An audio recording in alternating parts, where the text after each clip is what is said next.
Hey, what's going on? It's Brad Gates with Right at Home Realty. In this video, I'm going to be going over the top forms or the most common forms that you encounter when you are buying a house in Ontario. And the reason for this is I've had a ton of people reach out and they're a little intimidated or scared by these forms. So I figured why not do a video to help explain and be able to show how simple these forms actually are, and then what a lot of the stuff that's in them actually means. If you are looking at buying a house anywhere in the Greater Toronto Area, be sure to subscribe to the channel and you click that little bell. That way you're notified each and every time I do videos. I do videos on what it's like to live here, eat, sleep, play, everything right here. That way it gives people an idea of what it's like to actually live. And then I also get into help by explaining different things just to make the whole buying process or selling process a lot easier. So let's shrink down and then we'll start the screen share and we'll jump right into the forms. So the first form is the working with a realtor, and pretty much this just outlines the relationship. You have pretty much two choices. You have a client relationship, which would be documented in a buyer representation agreement, or you have a customer service type relationship, which would be documented in a customer service form, which I'll briefly touch on. It's not something I fill out a lot of these because for the most part, people want the full representation. But pretty much you're just explaining here what kind of relationship you want. And then as the buyers, you just initial it. So for the most part, I always have the top one initialed, which is that pretty much acknowledged by. So it would be your names there. And then buyers, as buyers, they understand that Right at Home Realty or whatever brokerage you are working with is representing my interest to be documented in a separate written agency agreement. This here pretty much just states that you have the highest form relationship with that brokerage, and anything they find out, they have to tell you. They can't hide anything from you. They're working for you. So they are pretty much scoping out the properties, arranging the viewings. They're pretty much fully involved, and they owe you that as that buyer representation agreement. The other option, which is at the bottom, they're not representing your interests, and it's going to be documented in a separate agency agreement, which would be a customer service agreement, which pretty much means they might show you properties or write offers, but they don't owe you too much in terms of giving advice or arranging everything. Make sure that your interests are protected. They can't lie and they have to be honest, but at the same time, they don't owe you a lot because that's just not the way that the relationship is being formed. The second form is the buyer representation agreement.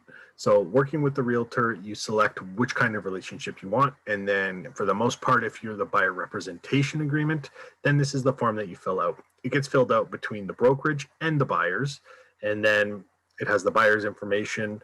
I always put that it commences at 12:01, the day of the offer or the day of where the relationship starting. And then it expires 11:59. I typically will do, let's just say between 60 and 90 days. I just want it to be covering pretty much the whole period from purchase to closing. If it is longer than 6 months, which for the most part I've never done, but you just have to initial there so that you acknowledge that you know that it doesn't have to exceed 6 months. And then you would specify what kind of property. So if you're looking for a single family in the Toronto area, that gets documented in there. So if you were to buy a property directly from a seller, anything like that, you would be responsible for paying the commission. It is something that the agent would have to sue you. It doesn't happen too often because suing clients is a good way to not have clients, but that's just what it documents. This is a part I wanted to touch on because it's very confusing. It's pretty much every time you put it in there, you would put 2.5% of the sale price of the property. So anytime anybody sees that as a buyer, you think that you have to pay the commission. It is paid by the seller. It comes out of the sale price. You're not responsible for it. This would be a worst case scenario if you found a property matching this description and you went and bought from a seller directly, cutting the buyer's agent who's been helping you a lot. In that case, then you would be responsible if they took you to court in paying that. It's not something that I've ever done. I've never been burned. And a lot of times I don't even fill this form out until it's an offer because I don't want anybody bound with me if they're not happy with the service that I'm providing to them. And then you just initial each page. And schedules, there's not typically more schedules. The brokerage signs, you as the buyer sign, the agent would sign here. Just pretty much confirms that we do have insurance. So if something went south and you had to sue the agent, hopefully it never happens, but they are insured to cover, if they make mistakes. And it's meant for errors and omissions. It's not meant for purpose, like they purposely lied or did anything like that. In that case, RICO wouldn't cover it, but it covers errors and omission. And then it just gets acknowledged the day that you received it, and then you sign it. That way you are aware of everything and you have a signed copy of it. So if you ever needed records, you have it. This is the buyer customer service agreement. Again, it's not something that I've really filled out. The odd time people might fill it out if you're calling a listing agent for them to show you the property. They don't owe you much because they are representing the seller, but they might show you the property. Just to protect, to make sure that you don't have an agent that can't show you a property and then you're just going to reach out to the listing agent and waste their time. At the end of the day, if somebody called me on one of my listings and they wanted to view it, I'm all board with showing it. I don't even get them to sign this because at the end of the day, I want to sell the property. And if I can get more people in the door, I'm all for it. And so it's not something I filled out. I would fully show people one of my listings, even if they did write with another agent, because at the end of the day, my main interest and my main goal is just to sell the property for the highest price possible. And by showing it, that's the best way to be able to do that. And then it just gets signed the same way as the buyer representation agreement. Everyone gets a copy. So now jumping into the offer. So we'll jump on to the offer summary document.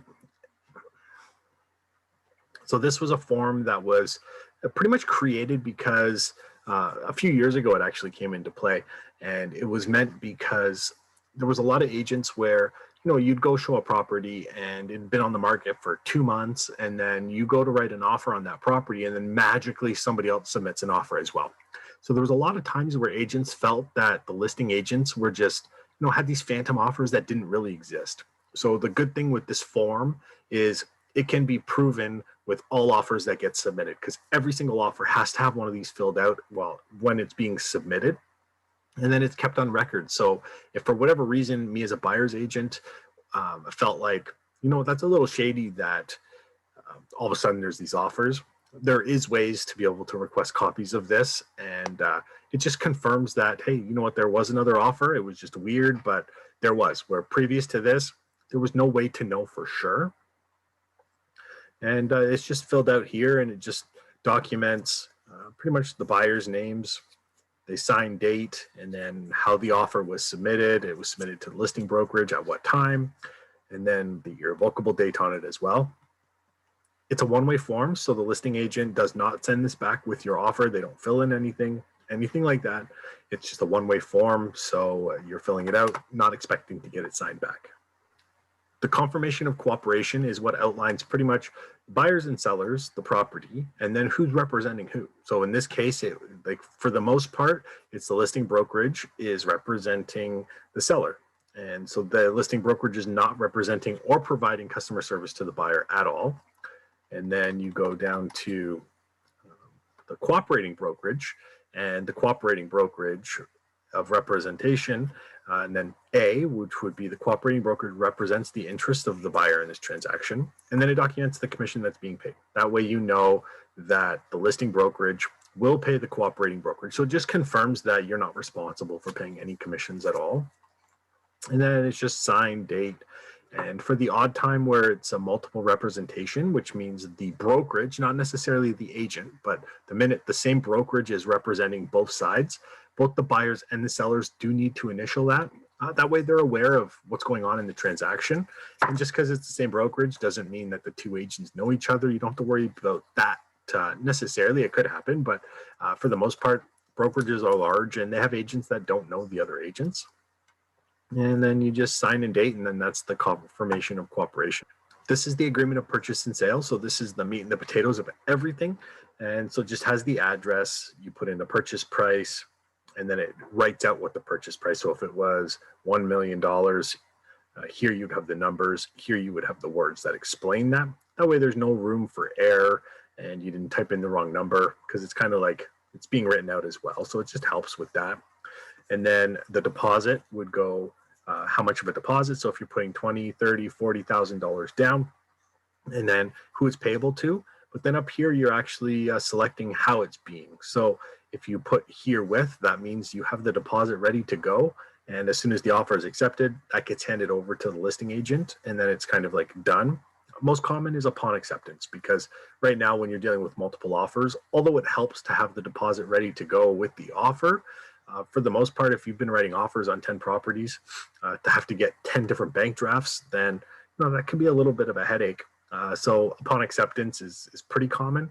But then also right now, a lot of brokerages have done wire transfers or direct deposit. So there is ways to, different ways that you can actually do a bank draft or a wire transfer, just to make things a lot easier, especially with people that are moving from far away. If you're buying a property that's 2 hours away, it might be hard to have to drive 2 hours to drop a deposit check. You can just go to your bank and do a wire transfer. And if you are doing bank draft, it would just be payable to the listing brokerage. And then little tip is always put asterisks, and then in the middle, put in trust. That way you know, and they know that it's going into a trust account. Schedule A, and then most likely it's going to be a Schedule B in here as well. We'll get into the Schedule B after. Here documents the irrevocable. So if you submit an offer at 11 a.m. on a Friday and you wanted it to be expired at 11 p.m. that same day, you would put as a buyer that it's irrevocable by the buyer until 11 p.m. on the day of you submitting that offer. Here documents the completion date. So that would be your move-in date or the day that you get the keys. Everything would transfer over. Notices would just document that pretty much all notices are going to go between the cooperating brokerage and the listing brokerage, and it documents here how. So you have faxes, which I don't think happen very much anymore, but then emails, that's the big one. By putting in the email address, that allows the agents to kind of send everything back and forth through emails. Chattels included. So this is an area that a lot of people, get disappointed on because they forget to include it. So pretty much as you're walking through a house, take a mental note of the appliances and the stuff that you want to be kept with the house. And chattels are pretty much anything that if you took the house and you turned it upside down and you shook it, everything that falls out would pretty much be a chattel. So that would be a fridge, stove, washer, dryer. It's pretty much like anything that would fall out that you would want. Freezers, that's another thing. And if there's fixtures that are going to be excluded, that would be documented here. So most common things might be pictures that are fastened onto the wall, or mirrors in bathrooms that were put in after the fact. So sometimes people take those curtains and like curtain rods, that kind of things, where they're fastened to the wall by the windows. So if you were to tilt the house upside down, it's not going to fall out. Rental items, so anything that's pretty much rented, you would want to be put in here. So most common in properties in and around the Greater Toronto Area is going to be the hot water tank. So that's the most common. Other ones that you might come across, which I'm not a huge fan of, would be people who rent furnaces, air conditioners, and pretty much they've just changed it before they sold their house so that they don't have to sit there and spend all the money to replace these things. So they just rent it, hoping that a buyer is going to assume that contract. So you want to just make sure you know what you are actually renting, and that's why they put it in here as well. HST is always included in. So when you're dealing with residential properties, it's going to be included in. The only time you're going to be dealing with in addition to would be if you are buying a farm or commercial property or a bunch of, like, there's other ways, but most common if you're buying a house or a condo and it's a resale one, it's going to be included in, so you don't have to worry too much about having to come up with 13% on top of your purchase price. Title search, which would be, I always do about 2 weeks before closing, which just allows the lawyers to check title on the house to make sure there's no liens and orders that have been issued against the house to prevent anything from closing. So it's just 2 weeks. The lawyers do that just to make sure that you're buying a house free and clear from everything. You don't want somebody who financed an RV or something very expensive and then use the house as kind of collateral, because if they default, then the house is pretty much used to secure that that's not going to happen. So you just want to make sure that it's free and clear, and that's what the title search is for.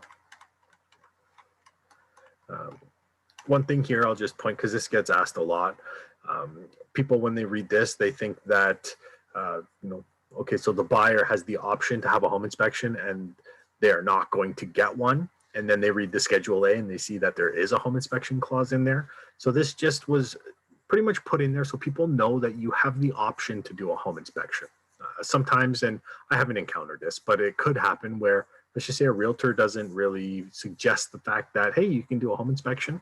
So this here, if you read all the points, it would state that you have the option to it and you're choosing not to, unless it's pretty much documented in the Schedule A that you are going to have one. And then the buyers would sign here, sellers here, and then confirmation of acceptance. So once everything has been agreed upon, the last person who I guess has to do the final stamp of approval, they sign the confirmation of acceptance. Information of brokerages go here, and then this here gets signed once everything has been accepted, and it's pretty much confirming that the seller's agent can send all of the documents to the seller's lawyer, and then the buyer's agent can send all of the offer documents and everything to the buyer's lawyer. Commission trust agreement, it just notes that all the commission is in a trust account and it's not being paid out until closing, so you don't have to worry about any of that. So the Schedule A is where you would put in the terms and conditions. So for me, always the first one is, it's a continuation of the first point here where it says buyer agrees to pay the balance as follows. And then it's always via large wire transfer system or some point. It's a pre-printed clause that I always add in there, which just states that the balance of the purchase price is going to be paid. And it's usually done by the lawyers. They take care of everything. Other common conditions that you would put in would be a home inspection and financing. Typically, it's 5 business days. Right now, it's super competitive, so I'm seeing a lot of offers go through that are 100% firm, so there's no conditions.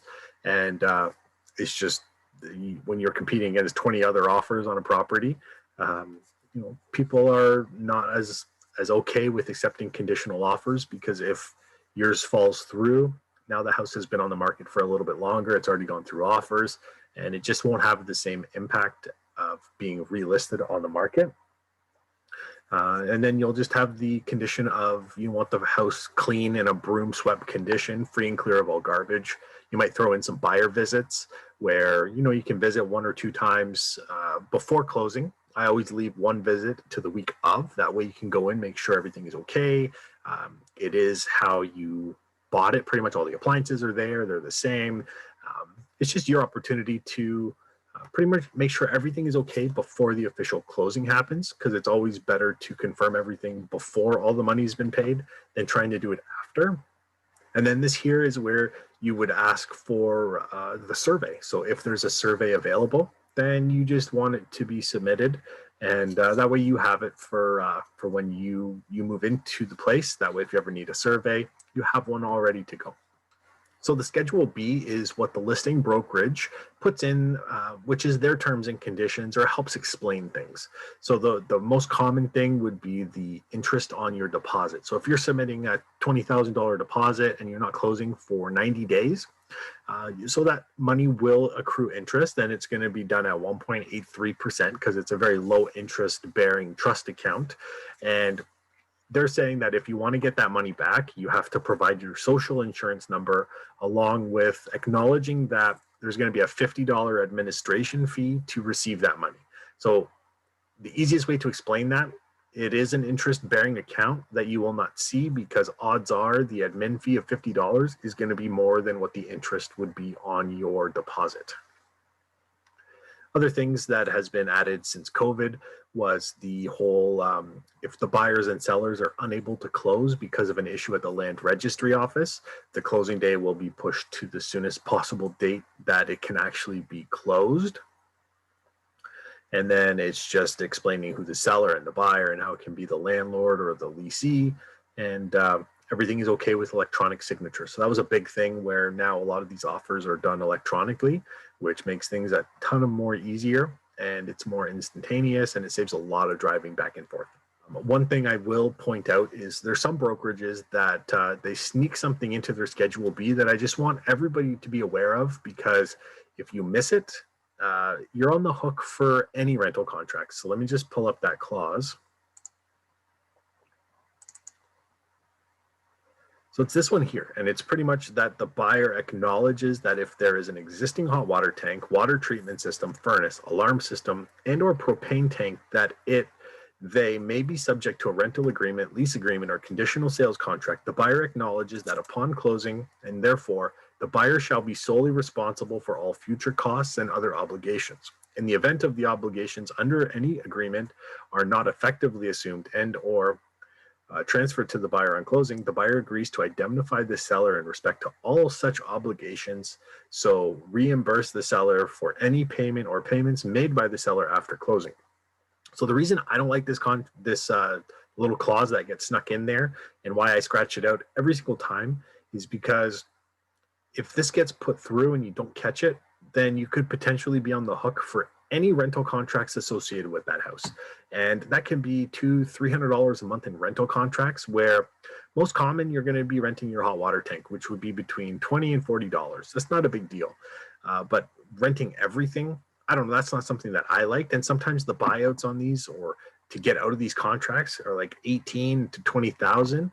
Another thing could be solar panels. Like, that's not noted in here, but that's another thing that you have to watch out with the Schedule Bs, where that might get added in there, that you're going to assume solar panel rental contracts. And those are a whole other nightmare that a lot of people get scared of, because there's so much to know about these solar panels, that I just wanted to clearly and just quickly note this whole Schedule B clause that does get thrown in, that you should just be aware of. Well, thanks for watching. I hope you enjoyed the video and it helped you understand a little bit more about the forms that are required if you are looking at buying a house. If you are moving to the Greater Toronto area, whether it be Toronto, Pickering, Ajax, Whitby, Oshawa, and you need help with that, then be sure to reach out. You can call, text, email, send the carrier pigeon, whatever is easiest for you, and I'm here to make the whole process go so much easier. Thanks for watching, and until next time. But then also, in the meantime, be sure to check out some of the other videos on my channel where I cover off what it's like to eat, sleep, play, live, everything right here in Toronto, Pickering, Ajax, Whitby, Oshawa, all the different areas in and around on the east side of Toronto. And thanks again.